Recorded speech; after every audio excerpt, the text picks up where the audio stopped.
Assalamualaikum warahmatullahi wabarakatuh. Perkenalkan, nama saya Dr. Basri Sufa Eskom MP. Saya adalah salah satu dosen program studi agribisnis pada Fakultas Pertanian Universitas Muhammadiyah Kendari. Saya mengampu mata kuliah pada semester ganjil dan semester genap, meliputi mata kuliah alat dan mesin pertanian, ilmu usaha tani, komputer agribisnis, matematika ekonomi, statistik, dan mata kuliah riset operasional. Dari beberapa mata kuliah yang saya ampu di atas, mata kuliah yang saya paparkan di sini adalah mata kuliah operasional riset atau riset operasional. Mata kuliah riset operasional adalah mata kuliah yang wajib dengan bobot sebesar 3 SKS. Sebelum saya lanjut, terlebih dahulu saya jelaskan deskripsi dan capaian mata kuliah riset operasional. Mata kuliah riset operasional adalah suatu mata kuliah yang mengkaji tentang pokok dan garis besar pemodelan matematis dalam optimalisasi model-model serta solusi permasalahan pada program linier, masalah transportasi, masalah penugasan, masalah dualitas, masalah bentuk jaringan, dan masalah sistem antrian. Pada mata kuliah ini dapat memberikan keterampilan untuk merumuskan dan menyelesaikan permasalahan nyata dalam dunia bisnis. Adapun capaian pembelajaran, diharapkan mahasiswa itu mampu memahami konsep riset operasional. Mahasiswa mampu memahami model matematis, mahasiswa mampu memahami dualitas dan analisis sensitivitas, mahasiswa mampu memahami assignment problem, mahasiswa mampu memahami model transportasi, mahasiswa mampu memahami analisa network, dan mahasiswa mampu memahami konsep teori antrian. Berdasarkan RPS yang kami kembangkan, mahasiswa akan melaksanakan pembelajaran ini secara blended learning dengan alokasi waktu 16 pertemuan. Setelah saya menguraikan terkait deskripsi mata kuliah yang saya ampu, perkenalkan saya untuk menunjukkan teknik pembelajaran yang saya gunakan. Pertama, bagaimana saya menyampaikan materi pembelajaran. Dalam menyampaikan materi pembelajaran di kelas, saya menggunakan media komputer dibantu dengan LCD proyektor dan PTT. Selain itu, penyampaian materi pembelajaran dapat dilakukan secara online, baik melalui sistem informasi pembelajaran berupa Elumag maupun melalui Zoom. Kemudian kedua, bagaimana berinteraksi dengan mahasiswa? Dalam berinteraksi dengan mahasiswa, itu dapat dilakukan di dalam kelas maupun di luar kelas. Kemudian yang ketiga, untuk memberikan penilaian kepada mahasiswa bersumber dari kontrak mata kuliah yang telah disepakati bersama pada saat pertemuan pertama sebelum memulai pembelajaran. Sebagai kunci dalam memberikan penilaian, mahasiswa harus memiliki kehadiran minimal 80%. Nilai akhir diperoleh dari nilai tugas UTS, nilai tugas UAS, dan nilai UAS. Demikianlah uraian tentang teknik pembelajaran yang kami lakukan. Setelah ini kami akan tunjukkan video pembelajaran terkait bagaimana proses pembelajaran dalam kelas pada mata kuliah riset operasional. Terima kasih dan selamat menikmati. Wassalamualaikum warahmatullahi wabarakatuh. Waalaikumsalam warahmatullahi wabarakatuh. Selamat jumpa kembali di mata kuliah operasi riset. Ya, untuk pertemuan kali ini kita akan membahas tentang program linier dengan menggunakan metode grafik. Bagaimana lanjutan dari minggu yang lalu. Sebelum saya mulai, pastinya saya akan cek kehadirannya dulu. Saya absen dulu. Ihsan Afriansa, hadir Pak. Faiz, hadir Pak. Kelvin, hadir Pak. Rahdatul, hadir Pak. Ismi, hadir Pak. Azmal, hadir Pak. Hani, hadir Pak. Sela, hadir Pak. Muhyiddin Sah, hadir Pak. Wahyudi, hadir Pak. Ade Setia Saktiawan, hadir Pak. Ardiansa, Muhammad Dermawan, izin Pak. Muhammad Ilamsa, hadir Pak. Muhammad Andri, hadir Pak. Wade Purnawati, hadir Pak. Sabita, hadir Pak. Murni, Laudi Muhammad Sadia, hadir Pak. Zulfikar, Siska Yanti,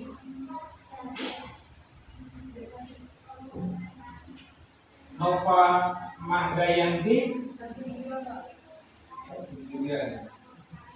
Muhammad Alwi, hadir Pak. Ipan Permana, Aldi Pratama, Manda, hadir Pak. Ya. Jadi saya langsung saja pada materi kuliah hari ini tentang program linear dengan menggunakan metode grafik ya. Dalam program linear menggunakan metode grafik ini merupakan suatu cara atau penyelesaian program linear dengan cara yang paling mudah.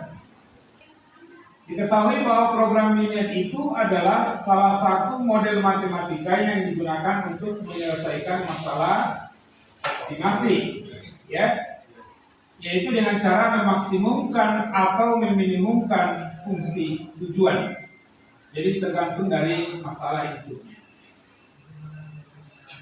Kemudian di dalam program linear ini terdapat dua fungsi, yaitu fungsi tujuan dan fungsi kendala. Sementara pada fungsi tujuan itu akan mengarahkan kita untuk menganalisa atau mendeteksi tujuan perumusan masalah. Langsung kepada permasalahan. Kali ini kita akan membahas dulu tentang permasalahan maksimasi. Misalnya contohnya seperti ini, seperti apa yang ada di layar.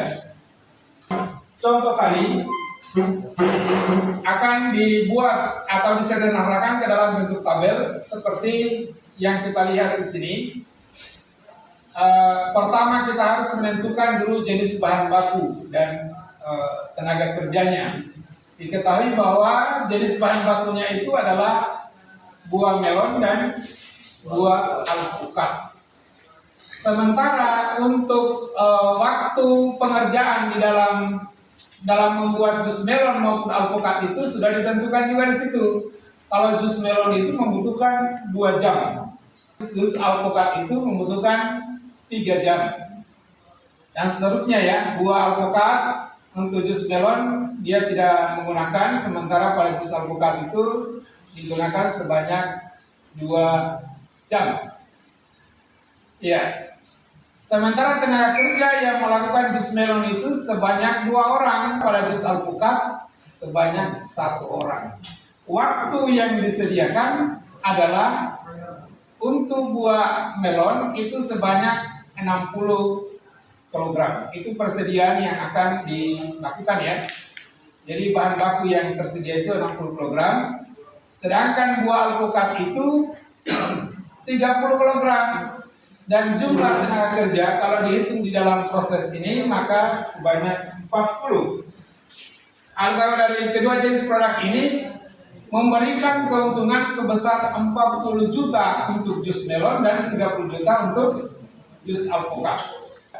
Untuk masalahnya kita diminta untuk menentukan jumlah unit setiap produknya. Terus bagaimana caranya untuk mendapatkan keuntungan dalam setiap harinya? Langkah-langkahnya seperti ini. Jadi pertama kita harus menentukan dulu jenis variabelnya. Diketahui tadi bahwa kalau berdasarkan tabel tadi ya, X1 itu adalah jus melon. Sementara X2, variabel X2 itu untuk jus alpukat. Nah, fungsi tujuan itu diambil dari permasalahan yang tadi. Z maksimal itu maksudnya menunjukkan bahwa nilai paling tertinggi yang akan dibutuhkan adalah bersumber dari 40x1 jus melon, yang 40x1 ditambah dengan 30x2. Diketahui bahwa x1 lebih besar atau sama dengan 0 dan x2 lebih besar atau sama dengan 0. Artinya bahwa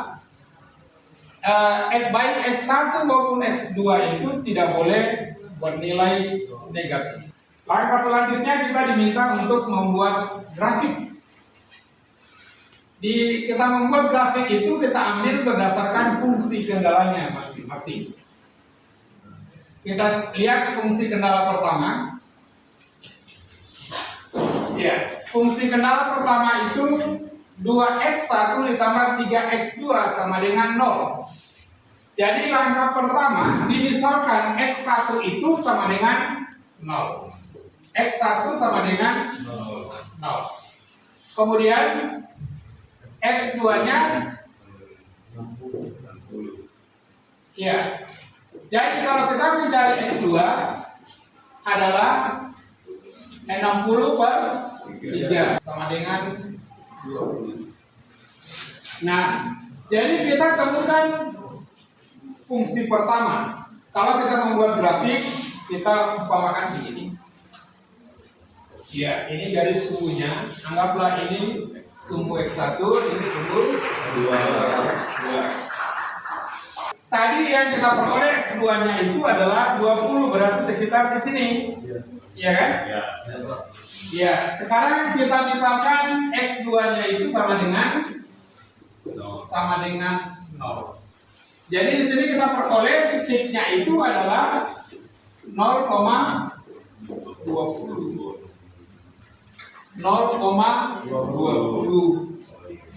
Kemudian yang berikutnya kita misalkan bahwa X2-nya itu sama dengan 0. Maka X1-nya diketahui tadi X1-nya berapa? 60 per 2. Karena dia sumbernya itu adalah 2x1. Ya. Oke. Sehingga diperoleh X1 itu sama dengan 30. Jadi untuk titiknya adalah 30,0. Ya, karena ini melambangkan X1, ini melambangkan X2. Begitu juga dengan berarti 30. Yang ini ya. Ini sudah kita bisa tarik garis. Nah, begini ya. Ini kita tarik garis untuk persamaan pertama. Oke, untuk fungsi kendala yang pertama. Kemudian kita masuk pada fungsi kendala yang kedua. Fungsi kendala kedua itu adalah 2x2 sama dengan 30. Sehingga x2-nya sama dengan 30 per 2 sama dengan 15. X2-nya 15. Di sini berarti ya? Ya. Karena di sini variabel X1-nya tidak ada, maka tutup tali garis. Ya, begini ya. Ini persamaan yang kedua. Kemudian persamaan ketiga atau fungsi kendala yang ketiga, 2x1 ditambah dengan x2 sama dengan 40. Iya. Kita misalkan lagi bahwa x1 itu sama dengan 0. Kemudian x2-nya sama dengan berapa? 40. Sama dengan 40. Kemudian X2-nya, X2 sama dengan 0. Dan X1-nya berapa?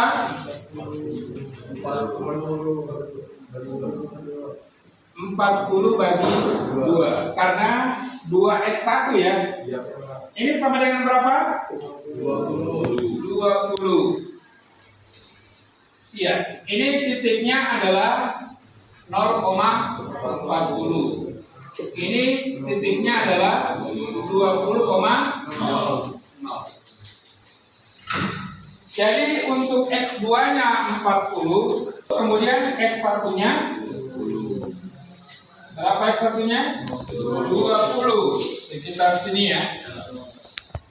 Jadi kita tarik garis. Ya. Ini persamaan. Ya. Apakah sudah selesai semua persamaannya? Nah, sekarang kita akan mencari daerah penyelesaian. Karena kita mencari nilai maksimasi, maka ambil yang bagian dalam. Jadi kita harus melihat itu daerah yang menuju pada titik 0,0. 0,0 itu posisinya di sini. Iya kan? Ini titik 0,0. Setelah kita mengetahui seperti ini, maka kita bisa membuat arsiran. Inilah yang disebut dengan daerah penyelesaian. Daerah penyelesaian biasa juga disebut dengan apa? Daerah layak. Jadi titik ABC ini merupakan titik potong. Sekarang manakah yang paling optimal dari kesemua titik ini? Ya, kita di sini diminta untuk mencari nilai Z titik ekstrim. Ya, titik A. Kita mulai dari titik A. Ya, diketahui bahwa pada titik A itu adalah X1 sama dengan 0, X2-nya sama dengan 0. Jadi kalau kita masukkan ke dalam fungsi tujuan, ada yang Z max itu, Z max akan kita simbolkan dengan X, Z saja boleh, yaitu 40 X1 ditambah dengan 30 X2 ya. Ya, kalau kita masukkan nilai ini, maka 40 dikali 0 ditambah dengan 30 dikali 0, sehingga hasilnya itu adalah 0. Ya. Kemudian masuk pada titik B. Pada titik B, titik B itu diketahui bahwa X1-nya itu berapa? 20. X1 sama dengan 20 dan X2-nya berapa? X2-nya sama dengan 0. Ya. Nah, sekarang kita akan masukkan ke fungsi tujuan. Seperti ini. Jadi di sini akan masuk 40 X1 ditambah dengan 30 X2 sama dengan X1-nya tadi berapa? 40 kali 20 ditambah dengan 30 kali 0 sama dengan berapa di sini? 800 ya. Ya, jadi 800 masuk pada titik C. Bagaimana kira-kira untuk titik C? Ada yang bisa menyelesaikan? Ayo siapa ya? Silakan maju, masa kurang-kurang saja tidak bisa. Monggo. Ya. Ini 2X1 sama 2X1 kan kurang habis. Iya, habis. Ini 3X2 dikurang X2 sama dengan 2X. Iya. 2X2 sama dengan 60 kurang 40 sama dengan 20. Iya. Di sini 20. Sehingga X2-nya sama dengan 10. sama dengan 10. 10 atau sama dengan 20 dibagi 2. Ya. Kemudian masukkan ke fungsi tujuan. Ya, buat sendiri di bawah. Masukkan ke fungsi tujuan. Fungsi tujuannya adalah 40x1 ditambah dengan 30x2. Jadi hasilnya diketahui bahwa x2 itu adalah 10 ya. X2-nya adalah 10. Masukkan ke fungsi kendala yang pertama. Jadi buat lagi salin ulang fungsi kendala pertama, ya. 2x1 tambah 3x2 sama dengan 60, ya. 2x1 ditambah dengan x2-nya adalah 10. Berarti 3 dikali dengan 10. Iya, dihapus dulu. Iya. 3 dikali dengan 10. Sekarang kita mau carikan X1-nya berapa nilainya. X1 sama dengan, ya, asalnya 15 dari mana? Iya, 30 bagi 2, 15. Apakah sudah selesai? Belum. Masukkan ke fungsi tujuan.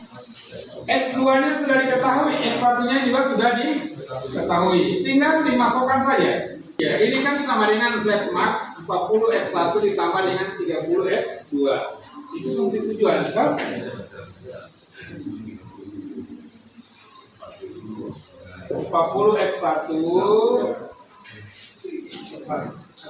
kasih ditambah dengan 30x2,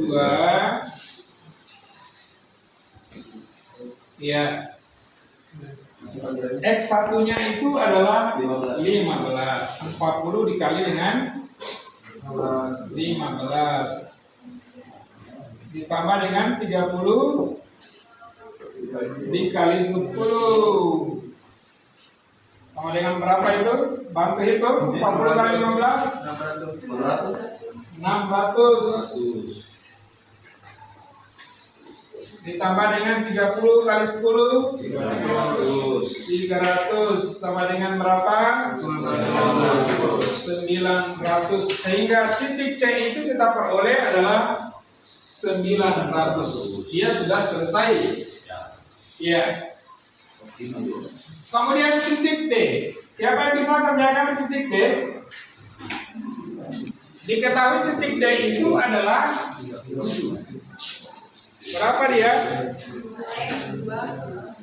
2x2 sama dengan 30. Jadi gampang toh? Berapa di sini? Sehingga x2-nya sama dengan 30 dibagi 2 sama dengan 15. Ya. Jadi kita sudah peroleh x2-nya. Bagaimana selanjutnya untuk bisa masuk ke fungsi tujuan? Sementara di fungsi tujuan itu harus ada x1-nya. X2-nya kita sudah peroleh. Makanya kita masukkan ke dalam fungsi kendala pertama. Jadi nilai x2 ini kita akan masukkan di fungsi kendala yang pertama. Fungsi kendala pertama itu adalah 2x1 ditambah dengan 3x2 sama dengan 60. Toh? Ya, diketahui tadi x2-nya itu adalah 3 dikali dengan 15 sama dengan 60. Ya kan? 3 kali 15 berapa? Berapa hasilnya? 45 sama dengan 60. Jadi 2x1 sama dengan 60 dikurangi dengan 45 sama dengan berapa?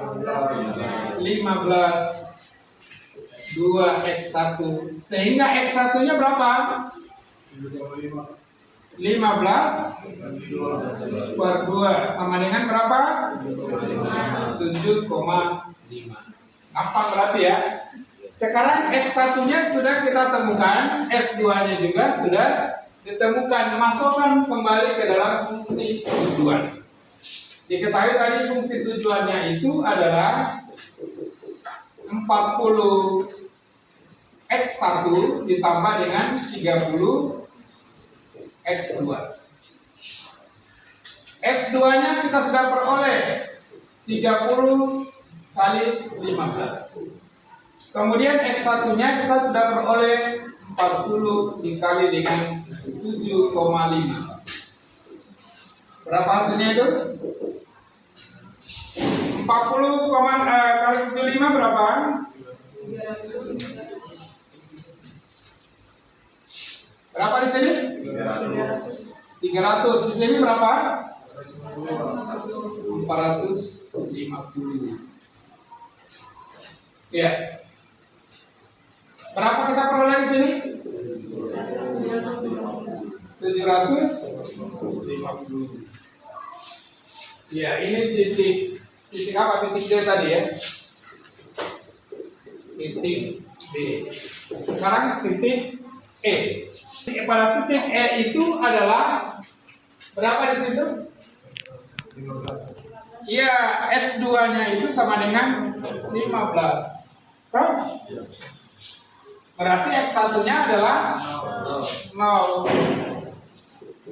X1 sama dengan 0. Jadi tinggal dimasukkan ke dalam fungsi tujuan. Fungsi tujuannya itu adalah 40 X1 ditambah dengan 30 X2. X2-nya 15 kali 30. Ini 40 dikali dengan 0. Ini hasilnya 0, berarti 30 kali 15 berapa? 450, sehingga diperoleh 450. Ya. Jadi titik E itu 450. Nah, kita lihat di sini. Kita salin dulu. Titik A sama dengan berapa tadi? Titik A-nya 0 ya. Titik A sama dengan 0, titik B sama dengan berapa? 800. Kemudian titik C sama dengan 900, titik D sama dengan 750 ya. 750. Kemudian titik E sama dengan 450. Kita lihat di sini mana nilai yang paling maksimal. Berarti ya kita akan peroleh nilai paling maksimal itu adalah di titik C. Ya. Sehingga dengan demikian kita bisa menarik suatu kesimpulan bahwa untuk memperoleh keuntungan optimal maka X1-nya itu harus 15 dan X2-nya itu harus 10. Ada yang belum dipahami? Ada yang mau ditanyakan dari yang sudah dicontohkan? Paham semua? Sudah jelas? Kalau tidak ada maka kuliah hari ini kita akhiri sampai di sini. Sampai jumpa kembali minggu depan. Assalamualaikum warahmatullahi wabarakatuh.